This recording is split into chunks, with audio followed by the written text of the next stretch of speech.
तर आज कधी न आणणारी भाजी आमच्याकडे आणलेली आहे. काय ते पुढे सांगतेच तुम्हाला. त्याआधी इथे नाश्त्यामध्ये फोडणीची खिचडी आणि चवळीची उसळ.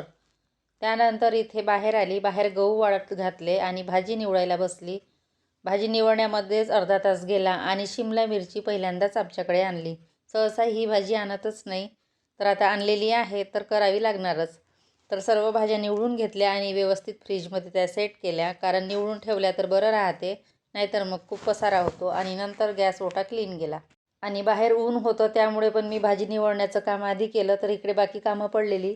त्यानंतर किचन वगैरे आवरली आणि भांडे इकडे वाट बघत होते. म्हटलं चला भांडे पूर्ण घासून घेऊया. भांडे घासले, त्यानंतर बाजूची रूम क्लीन केली आणि मुलगी इथे अभ्यास करत होती. इकडे दळणाचा डबा ठेवलेला. नंतर दुपारच्या जेवणामध्ये सिंपल असं भात लावला एकीकडे आणि पिठलं सोबत चपाती, हिरव्या मिरच्या तळलेल्या. तर असा होता आजचा दिवस. Bye bye.